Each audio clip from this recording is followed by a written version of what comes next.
Hello, folks. As you're filtering on, we're going to give people a few minutes to get logged on here before we officially begin.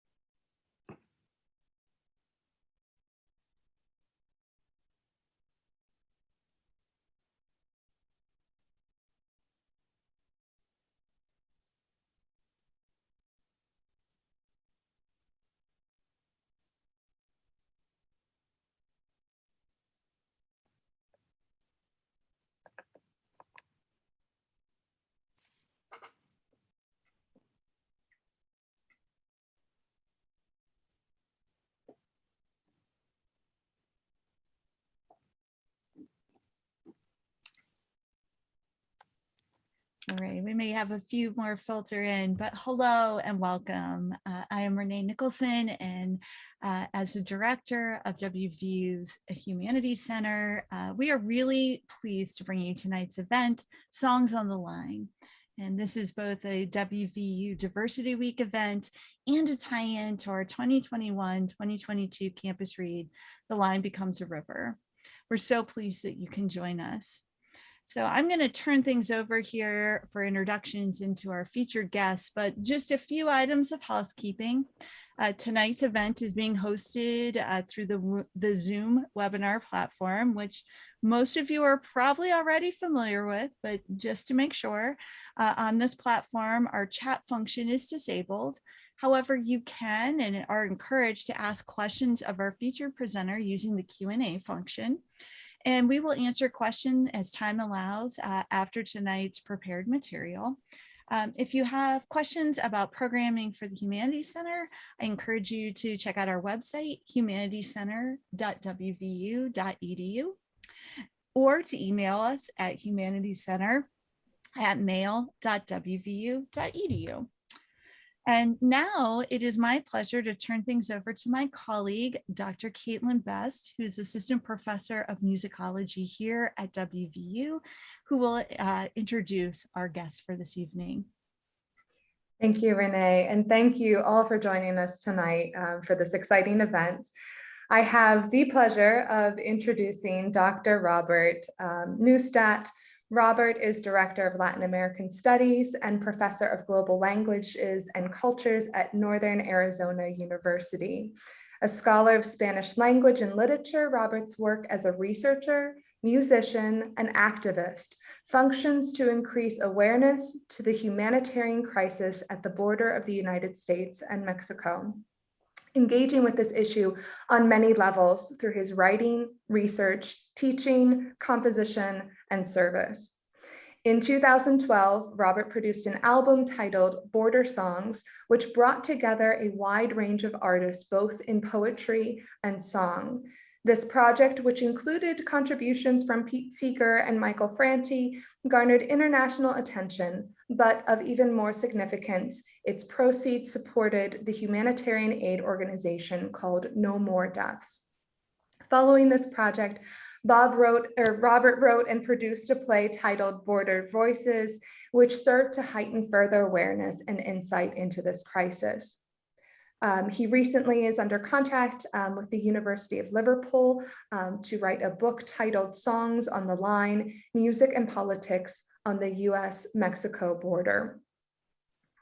His talk tonight, titled Songs on the Line, Music, Politics, and Humanitarian Crisis on the US-Mexico Border, offers an exciting opportunity to further consider and engage with the topic of this year's campus read selection, The Line Becomes a River, Dispatches from the Border by Francisco Cantu. Please join me in warmly welcoming Dr. Robert Neustadt. Well, thank you very much, everybody, for joining us tonight.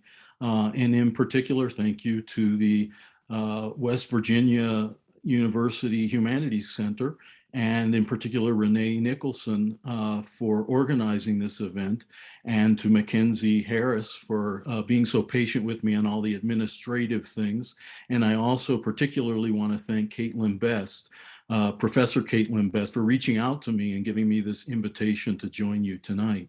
What I'm going to talk about tonight is really, really, really important to me.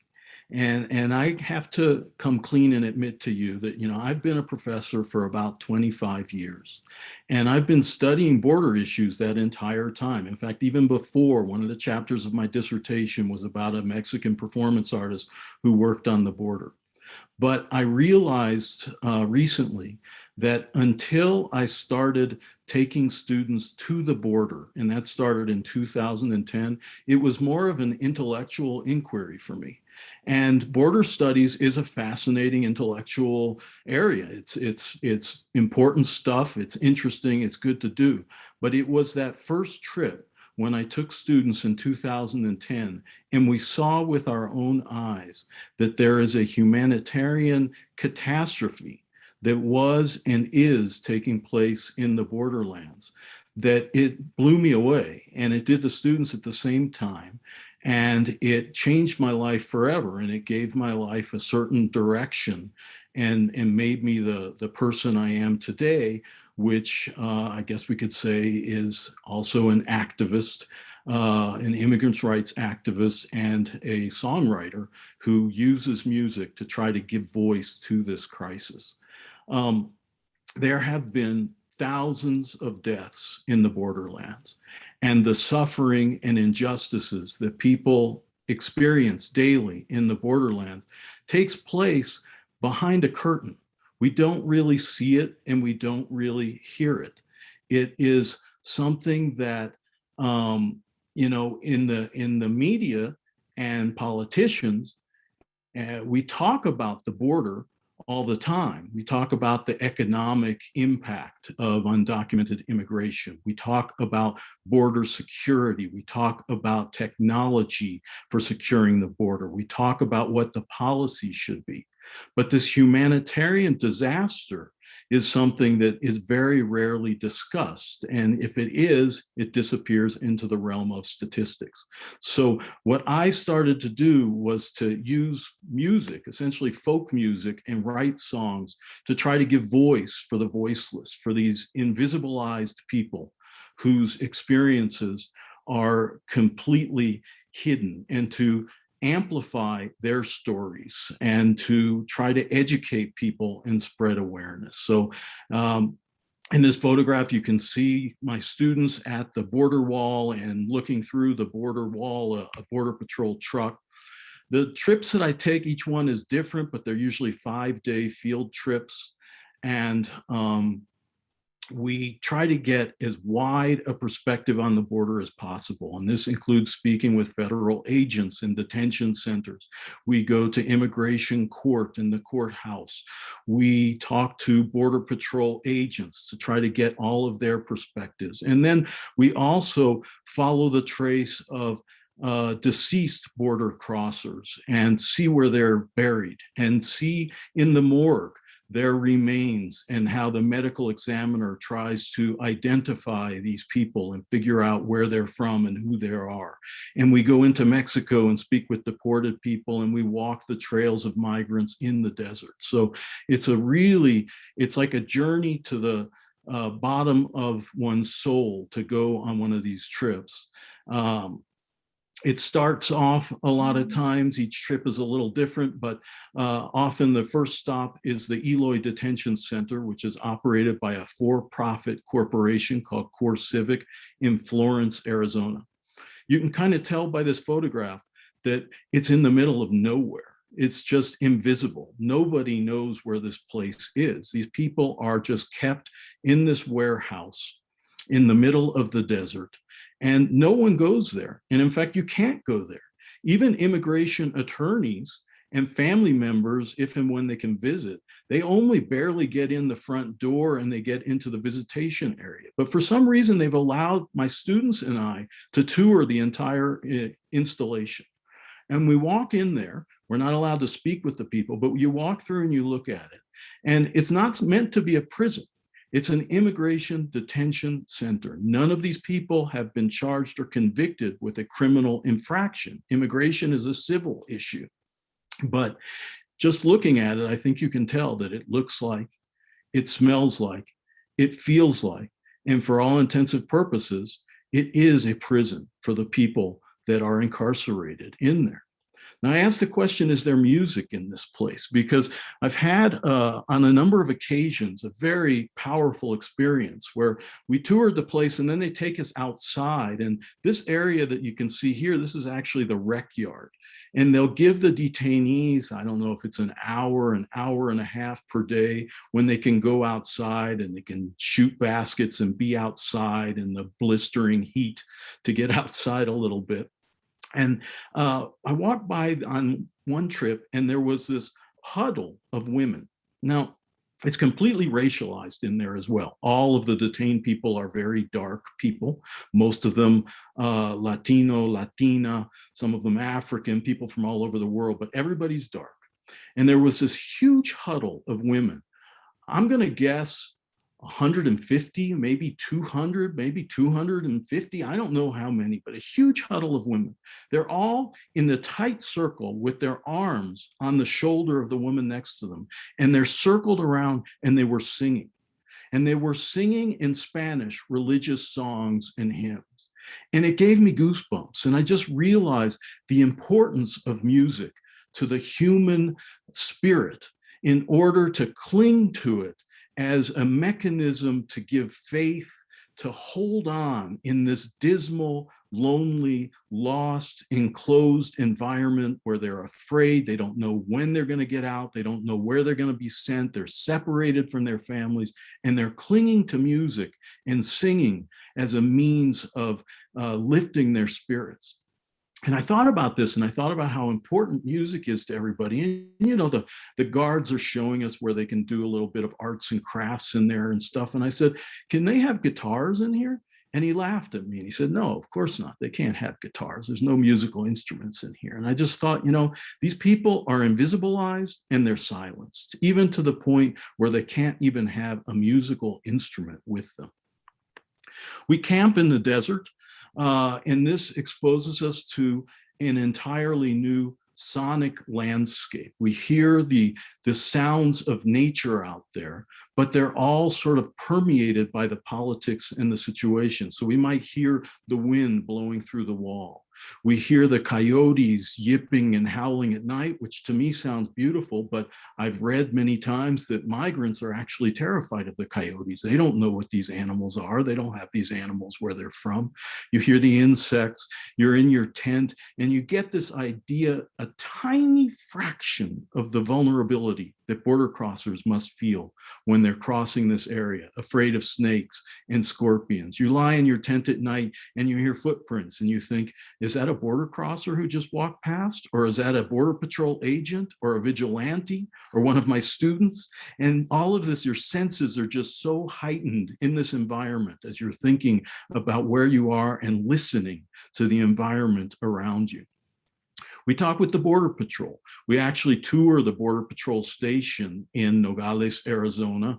They'll show us the holding cells. They'll show us how they bring people in. They'll give us their whole perspective, tell us what they're doing, show us their weapons and everything. Sometimes we run into them in the field and they'll come up and start asking us questions about what we're doing there. And we try to turn it around and ask them questions. What are you doing? What's your job all about? Tell us about your job. And sometimes they just say, oh, I can't tell you, I'm not authorized to talk. And others are really loquacious and they'll start telling you all their opinions and everything, but all in the quest of getting as wide of a perspective and understanding as possible. From the ICE agents in the detention center to the Border Patrol in the desert, we're there to listen and to become informed and to understand. And then we go into Mexico. We walk into Mexico across the border into Nogales, Sonora. And to walk in, we just walk through a turnstile. In fact, nobody even asks us to see identification or documents walking into Mexico. And that's the first very striking lesson when you think how different it is for people trying to come north. And we go to these shelters where recently deported people are congregating, or this is a soup kitchen, and the students served a meal to these people who have been deported who have lost everything, and they're trying to figure out what their next move is. They have no money. They're deported without money. They may be thousands of miles from their home, and they have to figure out, are they going to try to cross the border again? Are they going to try to get home? What are they going to do? How are they going to rejoin their loved ones? And we sit and we talk with them, and you look into their eyes, and there is nothing more soul shaking than to look into a woman's eyes or a man's eyes and have them explain to you the fear and the desperation that led them to leave their home country, perhaps hunger-like situations in Guatemala where they can't feed their children, or perhaps fleeing the violence of the gangs in Honduras where they were fearing for their life. And you're sitting here, and in the back of your mind, you're thinking about what you heard in the media about these people are criminals. They're criminal aliens. What part of illegal don't you understand? They broke the law. And it is true. It is against the law to cross the border without inspection. But why have they done this? They've done this to protect and save their families and provide for their loved ones and help people in their community and to seek medical care. And you think, this is criminal? This is criminality? It's very, very thought-provoking, and it just shakes you up in a big way. We have an enormous deportation machine in this country. And so far, some of you might have been thinking, okay, this guy is a liberal Democrat. I see where he's coming from. But I want to make clear that this is not a clear partisan issue. During Barack Obama's presidency, Barack Obama, Democrat, we deported nearly 3 million people. Obama deported more people than any other president in the history of the United States. Obama was deporting over 1,000 people a day for a while. And if you read articles about this, deportations are just numbers. We deported this many people, they were moved from the country, they're statistics. But these are not numbers to people. These are mothers that are separated from their children. These are fathers that are separated from their spouses and their children. These are people that have lost their livelihood, that can no longer feed their families, that don't know how they're going to survive. This has enormous economic repercussions, political repercussions, social repercussions, and psychological repercussions. There are children in this country, thousands and thousands of children that are afraid that when they come home from school, their parents aren't going to be there. Or some of these children do come home from school and their parents are not there. And this is stuff that's going to come back to haunt us in the years forward. Multifold. In Nogales, one trip, we met this fellow here who told us that he had been living in Stockton, California for 25 years.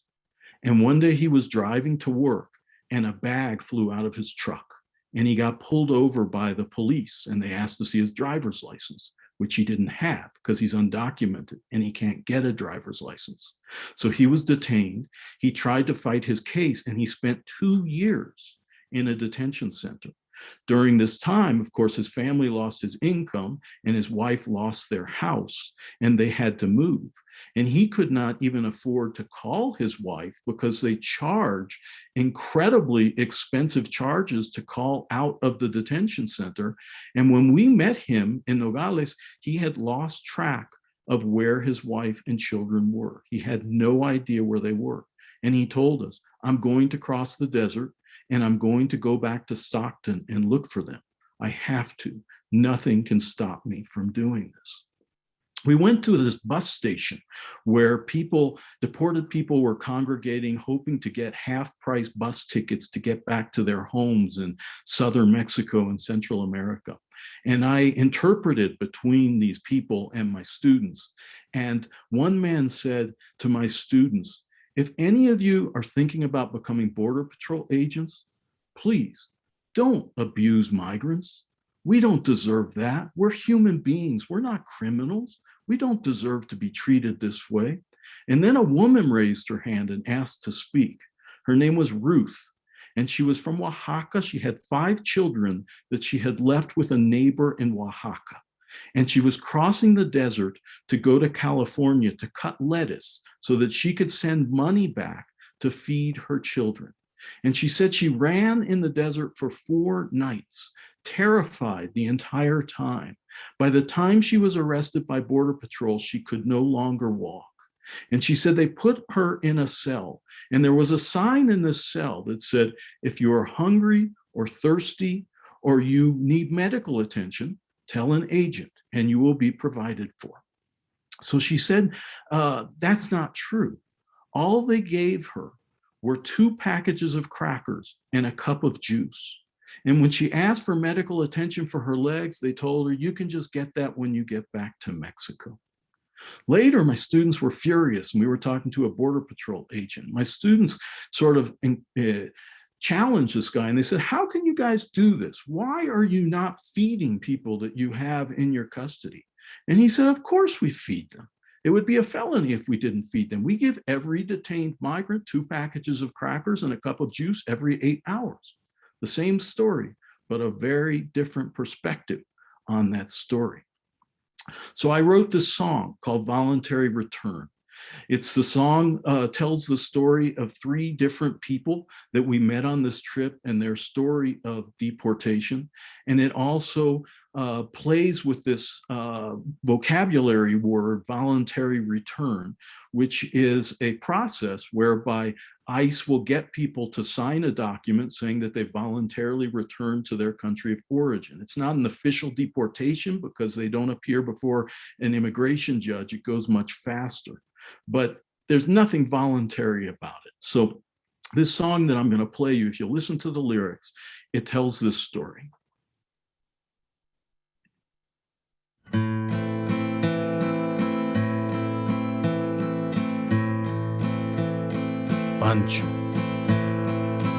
Pancho lived for 9 of his years, turning the gears of Las Vegas casinos. He worked construction.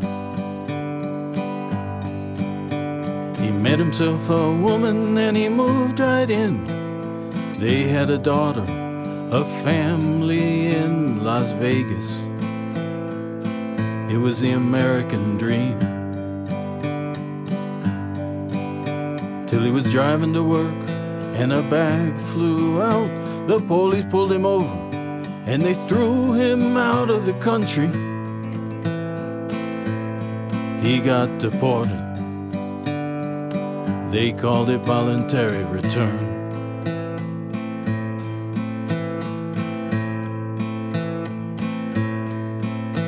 Now he's stuck in Nogales without a dime, convicted, says the meter, of a heinous crime, illegal entry,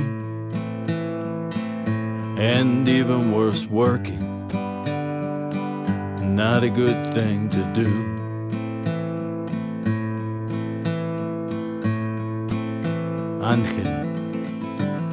Angel too, he committed a crime. He drove his bleeding wife to the hospital alive without a license. Not a good thing to do. He stood before the judge, his hands shackled to his feet. She asked for his plea in a streamlined beat. He said culpable. She gave him 90 days. 90 days in a for-profit jail. Then he'll go out to a land of no opportunity. He'll get deported. They'll call it voluntary return.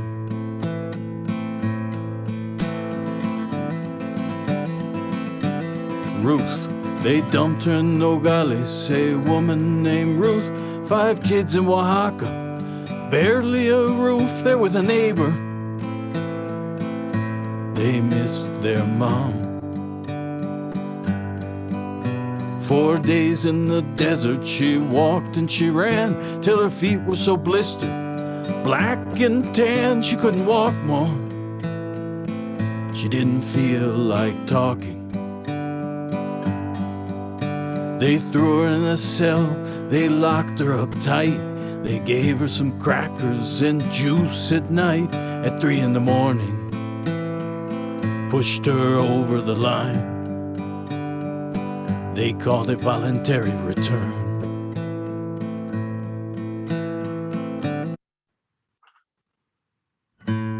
So we got to talk about the wall. Everybody talks about the wall. A lot of people think that the wall is Trump's thing. But actually, we had nearly 700 miles of wall and vehicle barrier before Trump was even elected. In fact, we started building wall in 1994 during the Democratic administration of President Bill Clinton. We started between Juarez, Mexico, and El Paso. We called that Operation Blockade. Then they put wall between Tijuana and San Diego. We call that Operation Gatekeeper. And then we put wall between Nogales, Sonora and Nogales, Arizona. We call that Operation Safeguard.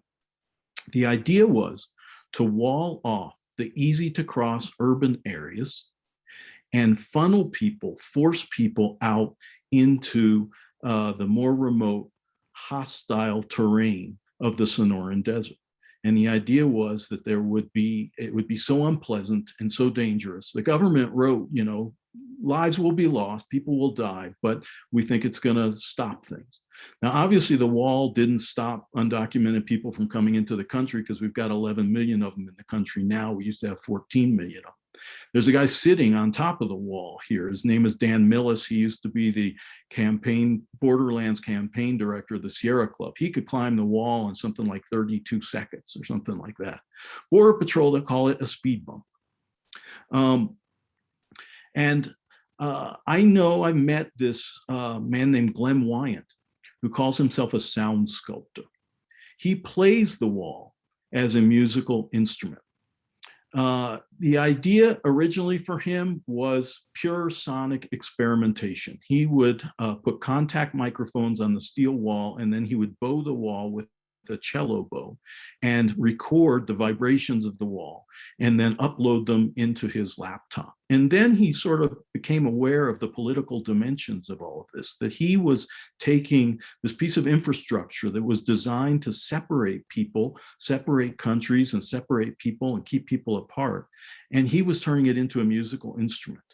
And sometimes he'll play the wall with somebody on the opposite side, and they're playing the wall together. His wall music has been downloaded by people in over 200 countries. And we go down and we'll watch him play the wall, and then he'll invite us to play some of the largest group ensemble performances of the world's largest, most expensive, and most deadly musical instrument. And we'll play this wall. And I'm not going to show you this YouTube now, but you can look it up if you want later. It's called Nogales Wall Blues.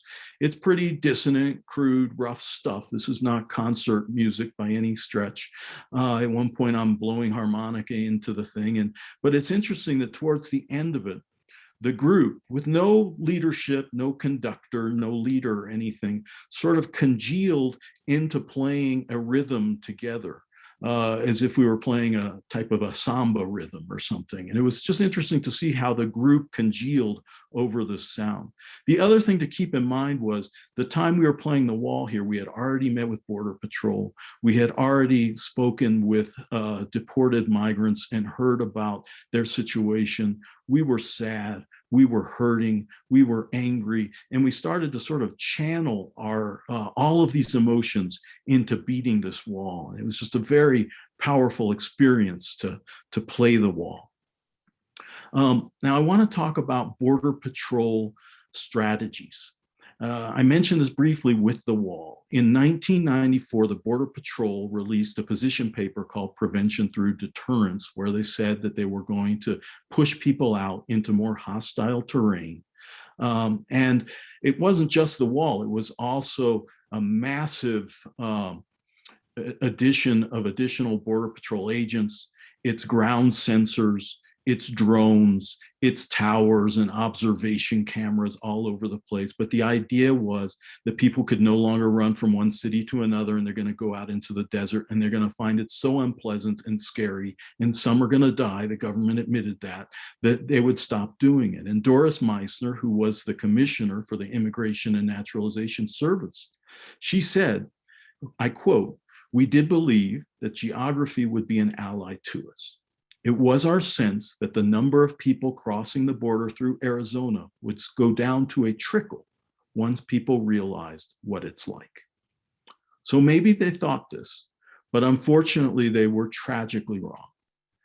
Each one of these red dots represents at least one recovered human remain in the Tucson sector. This goes from Douglas, Arizona to Yuma, Arizona here. Each dot is one dead body.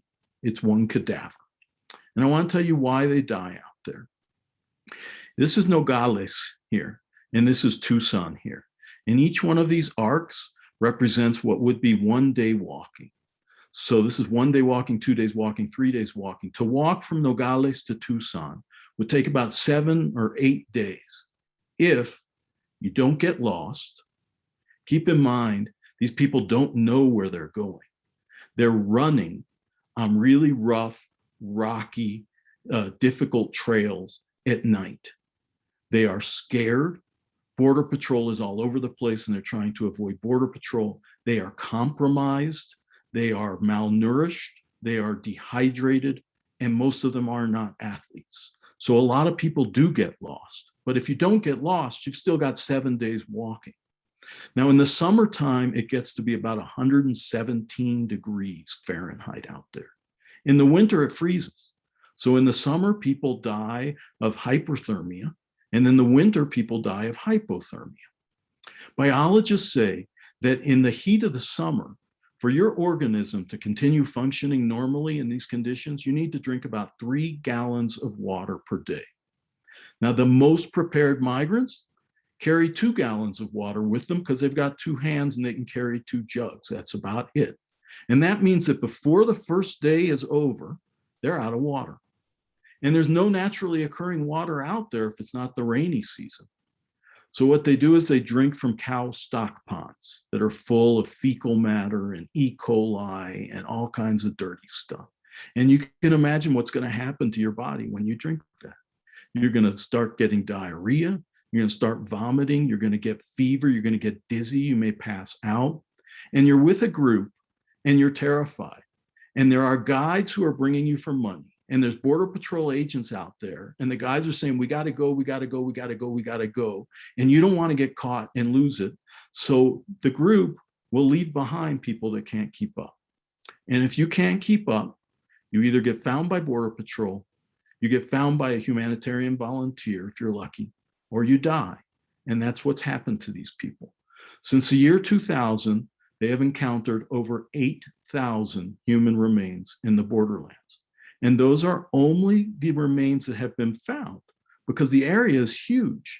Most are never found. They say the number of deceased border crossers could be anywhere from 2 to 10 times that number. Now, who are these people that are dying? Are they criminals? Well, they didn't feel like criminals when we were talking with them in the comedor. And on one trip, we went to 3 different places where people had been found deceased in the borderlands. And I want to talk about one in specific. This is a shrine that was built to a girl named Jocelyn, who was 14 years old. And she was from El Salvador. And both of her parents were living in the United States and working for years. And they saved up enough money to send that money back to El Salvador to pay a guide to bring her across Central America, across Mexico, across Arizona to California. And she drank cow stock pond water and became ill.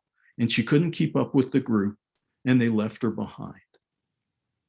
And she died. The medical examiner says it probably took her about 2 weeks to die in the desert. And she was found by the guy who was sitting on the fence in that early photo, Dan Millis, who only happened to encounter her body because he was taking a shortcut. He was out putting out water in the desert to try to keep people from dying. And he went through a place that he'd never been before. And just coincidentally, he happened to come across her body. It's a beautiful place where she died. If you were just there on a hike and you stopped there for lunch to hang out, you would say, wow, isn't this the greatest place? I love this place.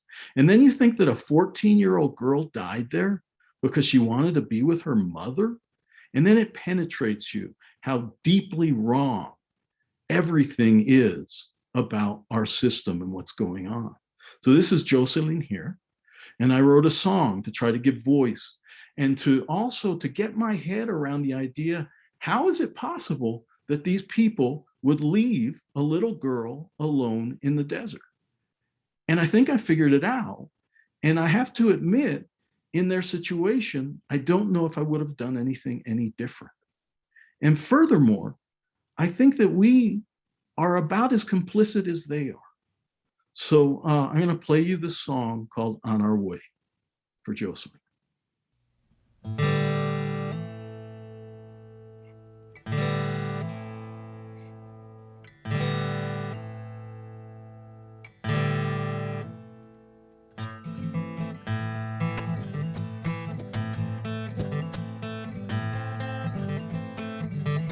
Hey, the girl's sick again. Been sick like this all day. Hey, little girl fell again. Been falling down all day. The guide said we have to leave her here. We best be on our way. The guide said we gotta get out of here before the migra finds us today. My wife says we can't leave her here. We can't leave a little girl this way. We can't leave a girl alone in the desert. We got to find help today.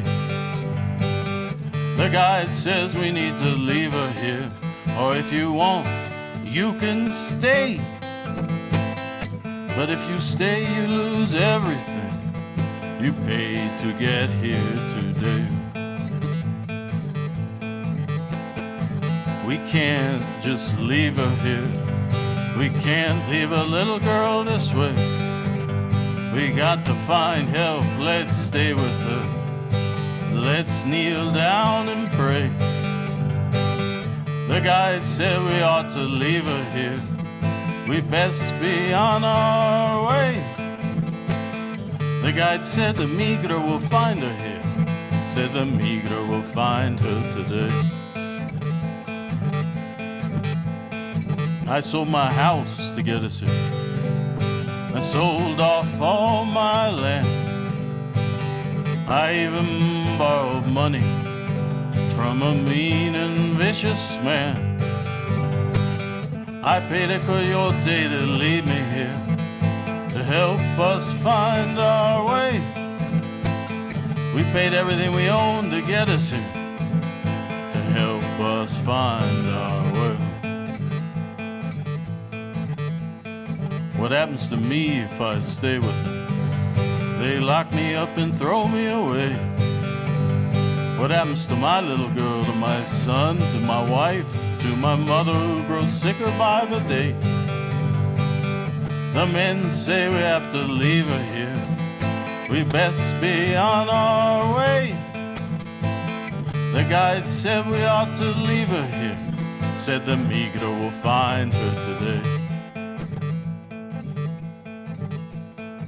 Off we walked, we left her there. We left a little food and some water. The guide said the migra would find her there. Said the migra would find her that day. The guide said the migra would find her there. Said the migra would find her that day. Said they'd find her and send her back Salvador way.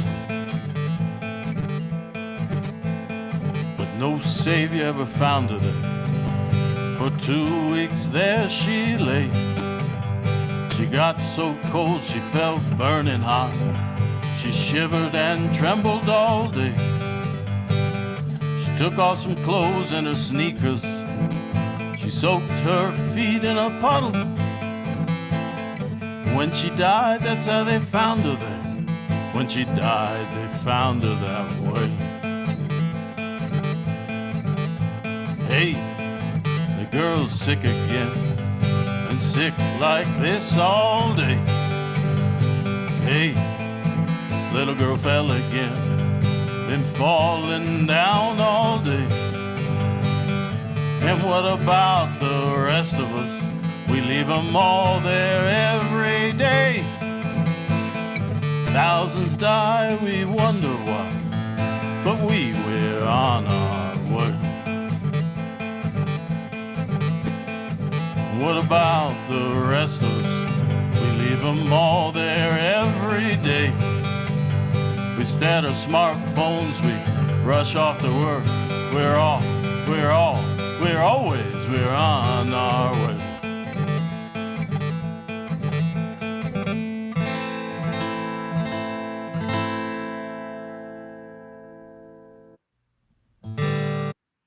So I mentioned there's this organizations, actually a number of organizations that put water out in the desert. The one that I've taken my students to interact with is called No More Deaths, No Más Muertes. And they do a lot of things, but their mission is to end death and suffering in the Arizona borderlands, Arizona-Mexico borderlands. And primarily they do this by leaving water in the desert to try to keep people from dying. The federal government does not like it. Many times they have been charged and gone to court, and they have never lost a case. They know what they're doing. They've got good lawyers. They know what's legal and what's not legal, and they stay within the confines of the law. Their motto is humanitarian aid is never a crime. When you're out in this desert, and to imagine somebody dying of thirst or somebody finding water, the choice is pretty clear what you want to do. Now, some people will say they're making it easy for people to break the law. They're helping people break the law and to invade the country. But the area is so vast. You have to understand the scope and the size of the Sonoran Desert. There's no guarantee that a border crosser is going to find water that's been left there by No More Deaths. We hope that they'll find as much as they can, but the area is absolutely immense. So the project that Caitlin mentioned that I'm most proud of in my life is the production of this CD called Border Songs. Now, what happened is after my first trip, I came back and I wrote that song Voluntary Return that I played for you all. And I played that song for my friend Chuck Cheeseman, who's a fine guitarist, and he was moved by it. And he said, you know, I have a song about an undocumented guy living in Chicago who's sending money back home to his family. Why don't we make an album? We'll put out a call for songs, we'll make an album, we'll fundraise to make it, and then we'll donate all the money to No More Deaths. And I said, this is the greatest idea I've ever heard. Let's do it, you know. And we went forward with this idea. It turned out to be a double CD. Originally, we were thinking it was going to be locals and friends of ours. And then a colleague of mine named Bill Carter, who happens to know a number of really famous musicians like Amos Lee and Michael Franti and Tom Russell and Calexico, he contacted me and said, hey, I know these guys. Would you be interested in having them on the CD if they'd like to be? And I was like, yeah, absolutely. And they all said, absolutely, they want to be a part of it. And then Ted Warmbrand, who's a banjo player in Tucson, who was submitting a song to be on the album, he said, I have a contact with Pete Seeger. Would you like to have him? And I said, absolutely.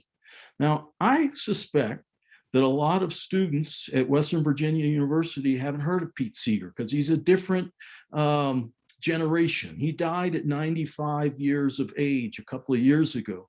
So I'm not going to go into him right now, but I'm begging you to Google Pete Seeger and read about the life that this folk musician led, because he's somebody that you should know about. And he was on Border Songs. And then when we had this core of famous people, then I got brave and I started like writing emails to different groups. And like I wrote to manager of Sweet Honey in the Rock, which is this African-American women's a cappella group that had been very active in the civil rights movement. And they jumped on board. And before we knew it, we had this incredibly eclectic double CD of music that includes cumbia and Americana and hip hop and blues and rock and poetry and spoken word and things in Spanish and things in English and The Wall. And it's just an amazing thing. And we made 5,000 of them and we sold them. We gave all the money to No More Deaths. Now, this is a photograph, a page from the booklet that came with the CD that I designed, and it's got a couple of stanzas of a poem by an important poet by the name of Margaret Randall. She had gone and visited the Wall with Glenn Wyant, And she was impressed by what he was doing playing the wall. And she wrote a poem called Offended Turf, and she dedicated it to him. And Chuck and I drove to Albuquerque and we recorded her reading her poem. And then we overlaid the sound of Glenn Wyant and the soundscape of the desert that he had over the poem. And it's a really neat production. But I want to just read you these stanzas from Margaret Randall's poem real quickly. She writes, "We are making music here. You with your cello bow, percussion implements, and contact mic. Me with the words I coax from walls and fences everywhere. We are taking a chance our vibrations will change these molecules of hate." And I foreground this because in addition to raising money for humanitarian aid, for me, those stanzas sort of sum up in a nutshell what we were trying to do with this project, which is to bring people together. And instead of separating ourselves into tribes and immigrant haters and immigrant lovers, to bring people together, to end the hate and to try to move forward and be more compassionate and loving with one another.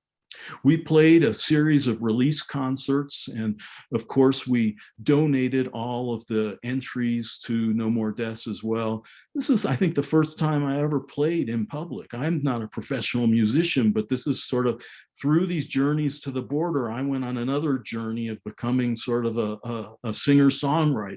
And I figured out that No More Deaths was paying 69 cents a gallon for their water. So if people would buy a $20 CD, that would put 29 gallons of water in the desert. And the importance of this project just made such an impact on me. When they first arrived at my house, the first shipment, we had 2,000 of them, and I saw them in my house, and I totally freaked out. And I thought, these might be here for the rest of my life. And I just wasted all this time and energy and money and materials.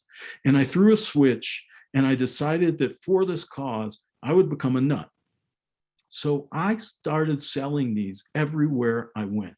I would go to my daughter's gymnastics tournament and try to sell CDs to the other parents. My daughter has never forgiven me for this. I would get on an airplane, and once I sold 5 of them to the woman sitting next to me on the airplane. I would sell them everywhere. I had this group of incredibly motivated students who had been to the desert with me, and they would come to the farmer's market with me, and we would sell them, and we would talk to people about it. And, one time I had a guy come up to me and he said, I don't agree with you politically. I'm a conservative, and I don't believe in this. But I didn't know people were dying out in the desert, and I don't think they should be. So I'm going to buy your CD. And this is where I realized how powerful this project of using music to spread awareness about the border was. I used to hawk them at the Latin American Studies Association meeting down in the academic book exposition. And people would walk by and I'd say, "Hey, have you heard about the Border Songs Project?" And they'd say, "What?" And I'd tell them, and I'd have people come up to me trembling saying, "I have to buy this. My parents crossed that border. I've got to have this," And it just really struck deeply. Once I was in a church trying to talk to people about them, and this guy raised his hand. He said, "I crossed that border and I would have died if I hadn't found that water."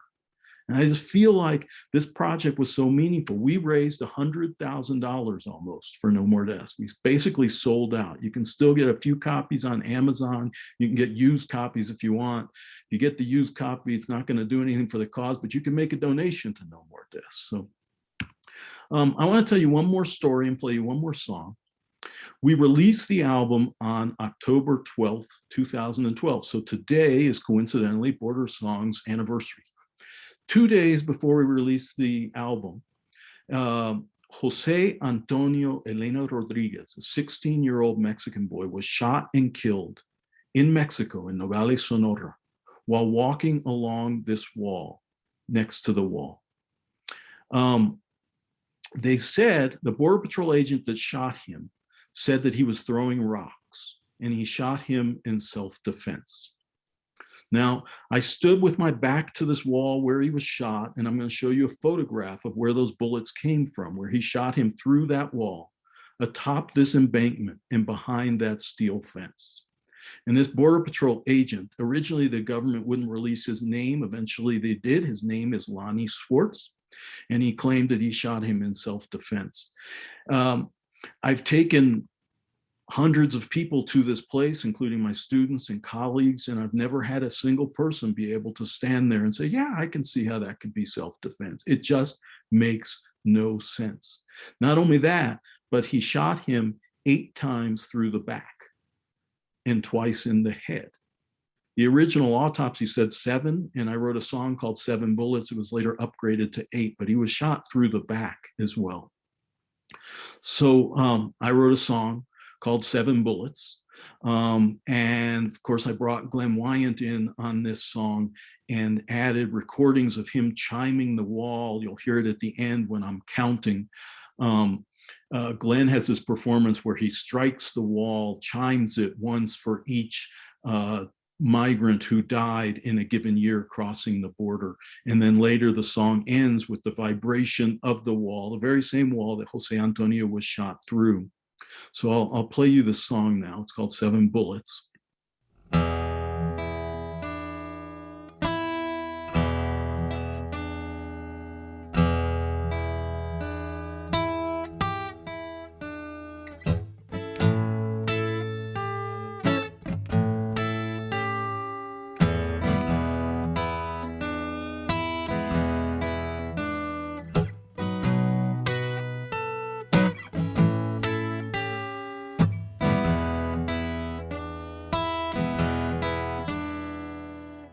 7 bullets, 7 bullets through the back.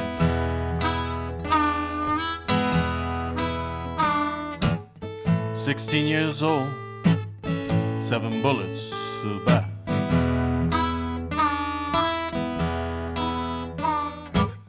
They said he was throwing rocks, called it an international rock attack.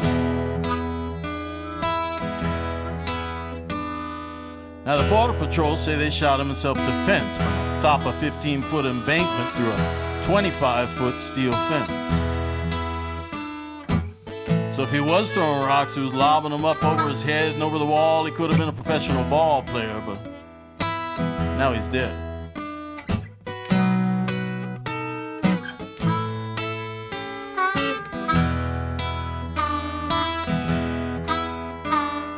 Witnesses say he wasn't throwing rocks, he was walking along the wall minding his own business.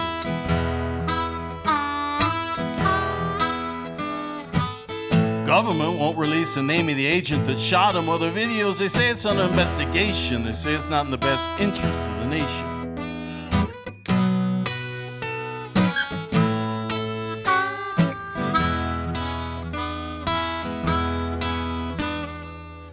"7 bullets, 7 bullets through the back." 16 years old, we put 7 bullets through his back.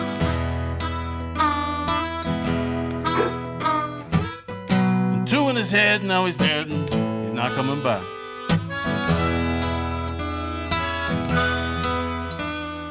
They say good fences make good neighbors. That's not a good fence, and we sure as hell aren't a good neighbor. Good neighbors don't shoot their neighbors' children to the back.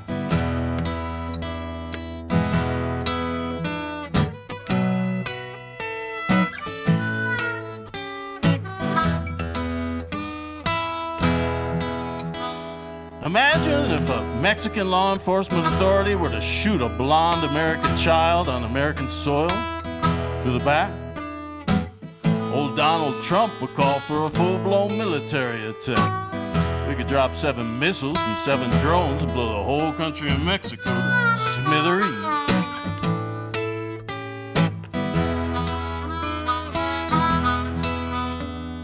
One, 2, 3, 4, 5, 6, 7.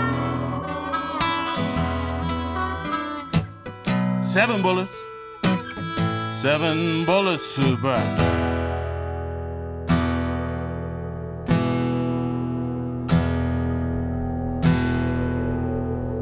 That's the sound of the wall you're hearing.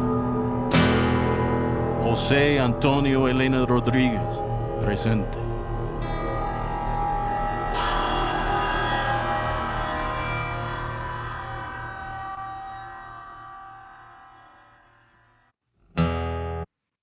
So I did release another CD that's my own music. Obviously, Border Songs is a compilation. I have one song on it. And then I got to the point where I just kept writing songs, more and more and more songs about different aspects of this crisis in the borderlands. And I released this album called Voluntary Return. And I give all of the money from it, not just profits, but all of the sales go to No More Deaths and to the Colibri Center for Human Rights, which is an organization that works to identify recovered human remains of border crossers so that they can tell loved ones and family members what happened to people and hopefully repatriate the remains. And this album, you can get it on Amazon if you want, or you could get it straight from me. If you don't have a CD player, I also have these digital download stickers where you can put in a code and get MP3s to the songs and download them if you're interested. And then I know I've dumped a lot of really heavy stuff on you. I'm sorry, this is sort of what I do in the world. I go around and I depress people. And the question is, what can we do? And the final message is not to be depressed, but to become informed. Because if we can understand a problem, we can solve a problem. And we need to learn the facts, because in the media, what we hear and from politicians, we just get these little bits and pieces, but we need to learn the facts, the economic, political, environmental, and humanitarian consequences and aspects of these. And then hopefully, if you'll agree with me, we could find a compassionate, humanitarian way of treating people on this earth. So that's all I got. I want to thank you for sticking with me. If you're still here, it's an honor to share this with you. And I would be delighted to answer any questions or entertain any comments. And obviously, if you disagree with me, that's fine. I'm not at all thin-skinned about this. Feel free to say whatever you want. Don't feel like you have to support anything that I've said here. But again, thank you so much. And let me know if there's anything you want to talk about.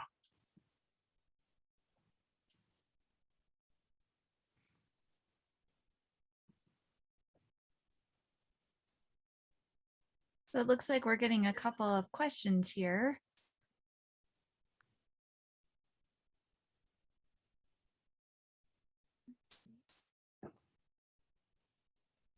So one that I just want to share with you is a great question, and we're going to have to work on this one, but one of the people in our audience said, is it possible for WVU to organize a trip similar to the one described by Dr. Neustadt?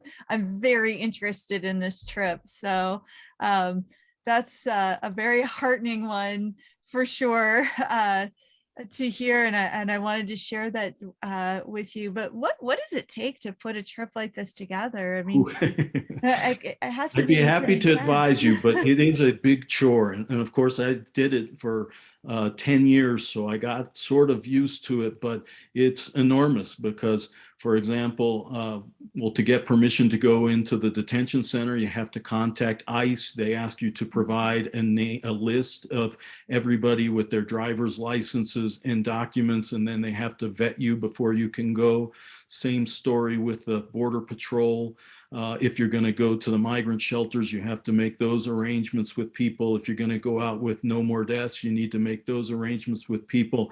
You need to buy the food in order to cook the meals. You need to make recipes for what you're going to cook. You need to get vans and do the transportation part.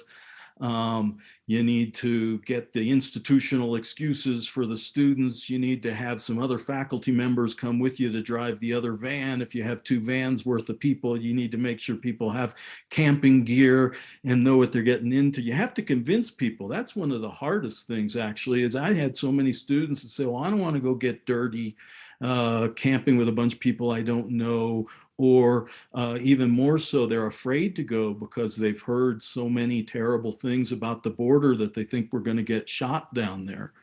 Ironically, I once had a student who was afraid to go, and she said, if I die, my daughter's gonna not have a mother. And I said, well, I love my kids too.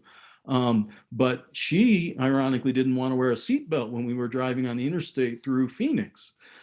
So it also takes a lot of educating people and explaining to them what's risky, what's not risky. And obviously you want to do it in the safest, most controlled, responsible way possible. So I'd be happy to consult if you want to put together a trip. There we go. In all my free and spare time. But I love that there would be that question/comment, because it means that your work has really touched our students. And so a couple of other questions coming in. One is, do you think there is anything to do to help migrants come to the US legally? Okay. Is there anything, or could there be anything? Those are two separate questions. And the answer to both is yes. I volunteer with an immigration legal services clinic here in Flagstaff. And what we do is we try to provide pro bono free legal assistance to immigrants so that they can get permission to be here, or get out of detention, or whatever their case is. There's millions of different things, but an immigration attorney can provide help. They can be of great help. It's complicated because a lot of people don't have the money to pay for an immigration attorney. And a lot of immigration attorneys need to pay their mortgage, so they don't want to provide pro bono aid necessarily. And there's these problems. But of course, people need and deserve legal aid, and there is that. The other question that I suspect they might have been wondering is, couldn't we do this a different way? Because, it's a very important question. Some people say, why don't they come legally? And it's important to point out that there is no legal avenue for an indigently poor Latin American immigrant to come to the United States legally. There's no visa they can apply for. But theoretically, we could make that possible. We could have a work visa program. And in fact, we had one before in this country. It was called the Bracero program. It wasn't ideal in that it was kind of like slavery. So I'd like to see it changed a little bit if we were to change it. But we, instead of having people pay illegal guides to gather them, bring them across the border, we could let them pay for visas. And I guarantee you a lot more people would want to do that. And we certainly have a lot of work available in this country, especially now. So yeah, Congress could come together and say, let's create an immigrant work program, worker visa program, and that would fix a lot right there. Absolutely. Great question. Yeah. We have one more here if you have a moment, and it's a two-part question. But this audience member wanted to say thank you for your presentation. And the two questions are, where do you get energy or inspiration to continue this work? And secondly, how has the immigration problem changed your creative process, composing music, writing, and stories? The inspiration comes, I think, from the people. Like I said, it was, before the trip, I just, I've always sided with the underdog, but it just sort of wasn't at the forefront of my mind all the time the way it is now. But when you look into somebody's eyes and you realize, wow, this is a wonderful human being and they're being dragged through hell and this is wrong, then you just feel like, I can't turn my back on these people anymore, because now I know. Before, I was ignorant and I didn't know what was going on. And now I know, and I couldn't look myself in the mirror if I didn't try to do what I can. Now, I don't want to overblow myself. It's not like I've fixed this problem. People continue to die and be detained, and this is an enormous problem. But what I think is we just have to do what we can, do something that matters. And the creative process question is linked to that, where it just sort of arose organically. I didn't come home and think, oh, I should write songs and use these songs to educate people and spread awareness. That first song, it just came to me. And I wrote that song, and then the second song and the third song, and the songs just come to me. But then I realized, well, I guess I'm going to perform this and I'm going to see if I can move some people, or I guess I'm going to use this song and see if I can raise some money for these organizations that can use a hand. And the same with, I wrote a play because I just am constantly looking for ways to express what I've seen and felt about these issues. So it's just sort of shaped me. The trips to the border have shaped my journey as a human being, and for better or for worse have pushed me in these different directions. Yeah, I think there's something to be said about organically being moved to this work.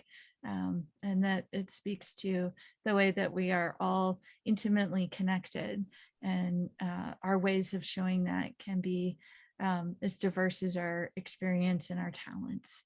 Dr. Neustadt, it has been such a pleasure to have you with us this evening.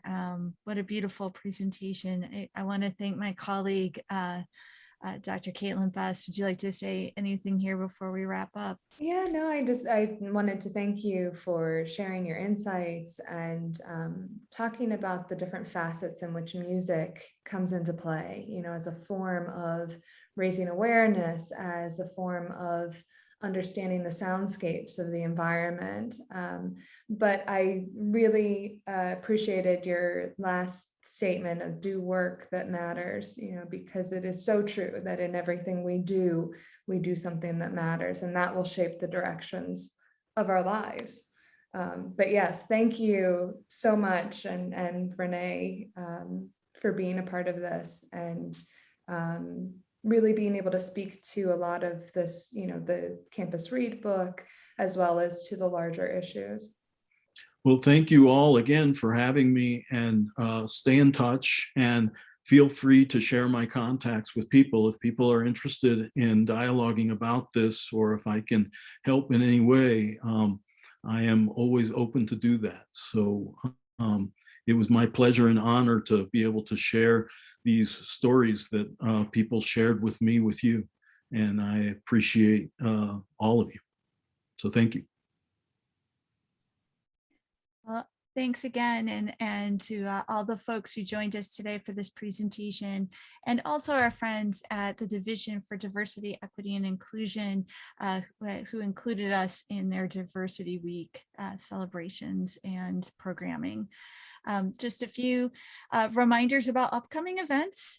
We have our NEH grant workshop on November 29th, our Campus Read author Francisco Cantu on November 16th, and Appalachian Writer of Color series continues with Nima Avashia on December 6th. And for more information, go to humanityscenter.wvu.edu.